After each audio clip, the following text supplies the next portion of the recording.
a payoff. So it's a lot harder. I would actually suggest in this day and age, you don't need to wait to hear from DC to be validated, or any company to be validated as a writer. You can find creators online.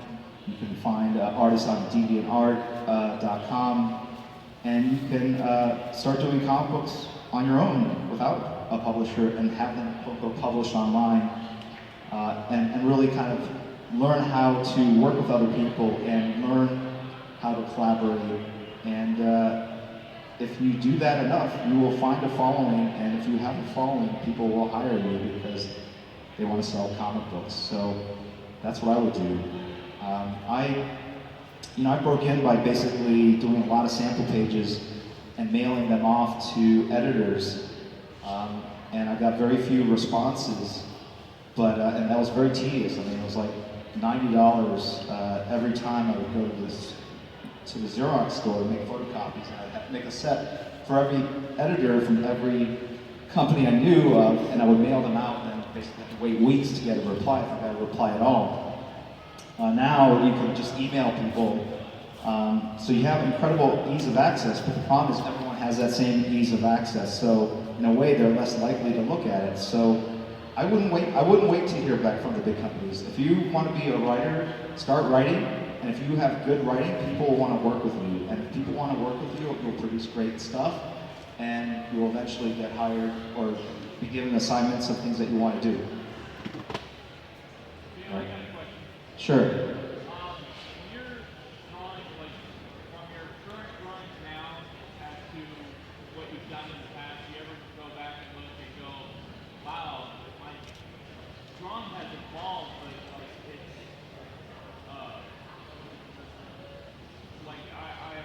what was I thinking with that piece? Or, Oh yeah.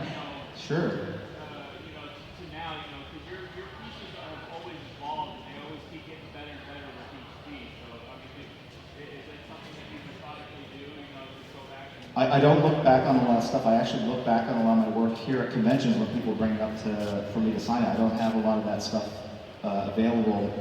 And it's like, if you guys keep pictures of yourself from like the 90s or 80s, depending on how old you are, you look back on those and you go like, oh, what was I thinking in terms of what I was wearing, or that's very much what I kind of experience when I see the artwork from that era. And even things I thought I really did well or kind of nailed poses, I look at it now and go like, oh boy, that head looks really small, or that cross hatching is just way too over the top. So it's always, you're always going to have that kind of nostalgic look. If you look back on anything, any photo of yourself, you're just going to go like this. You're going to see like how your tastes have changed and how your aesthetic has changed because of that. So.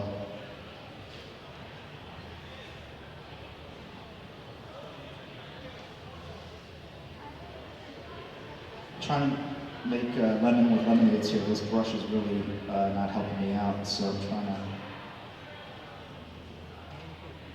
kind of just draw the shadows in as opposed to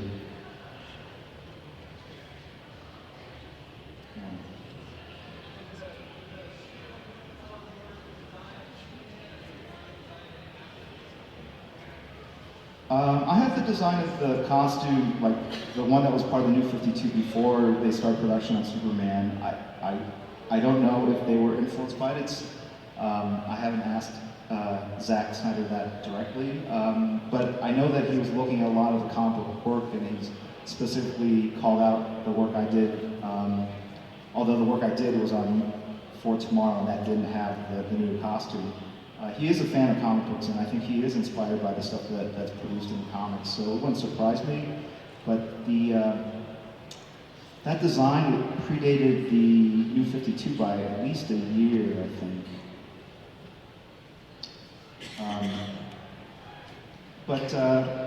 Even like the Flash TV show, I thought they were somewhat influenced by the New 52 design a bit. I think they take from it what they need. Whenever you're going into a new medium, whether it's whether you're going into film or TV, some things are going to look good on a comic book page, but might not look good in real life. Oh, the phone. Sorry. Okay. All right. Right. No, it's okay. If it was someone older, I would have been like, okay, security. So, maybe she just wanted a horsey ride or something. Anyway, okay, so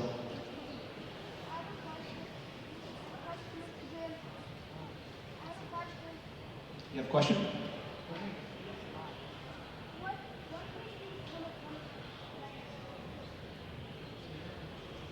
Can someone closer repeat that? Amplify.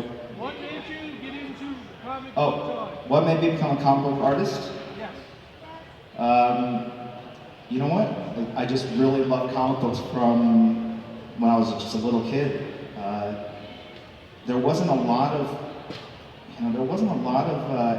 if you were into fantasy or adventure or science fiction, there wasn't Star Wars. There wasn't all these cartoon shows. There was nothing really. It was like a lot of movies with giant insects, Frankenstein, that kind of stuff. And I just loved these incredible stories. And in the world of comic books, you could do these amazing cosmic battles or characters that could fly and melt walls with their eyes and all these really cool things that you could not find on TV or film.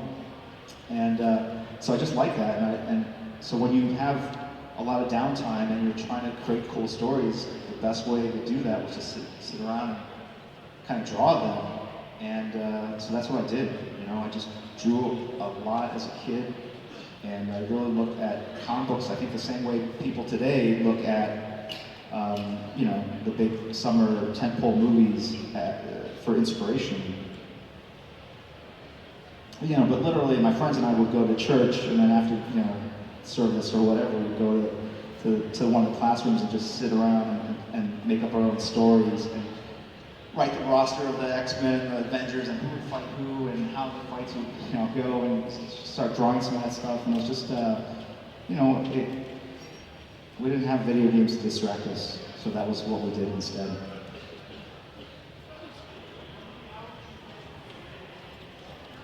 How many hours a day do I dedicate to drawing? So this week I dedicated 0 drawing to drawing, and you're seeing the payoff of that dedication. It's a little bit of a struggle today. But normally I will, depends on the day, but as co-publisher, I'll go up to Burbank from San Diego. I wake up at 5 in the morning. I'm on the 6:45 train. I get in the office at 9:30, and I'm in the office from 9:30 to 4 o'clock, and that's just all business stuff. It's like meetings about marketing plans, what storylines we're going to run, what kind of paper, who's going to publish our books, all that kind of stuff. And then I get home around 8 o'clock and have dinner with the family, and I'll just hang out for a while. And then usually around 10:30 or 11, I'll draw until about 3. So I'll draw until like 3 in the morning,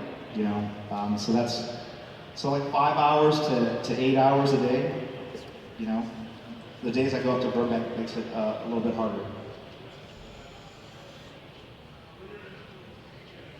My influences as a kid would be all the real popular ones. I bought my comic books at like 7-Eleven. I didn't go to a comic book shop because I didn't know where one existed because there was no Google Maps at the time. So, like George Perez, Frank Miller, John Byrne, that kind of thing.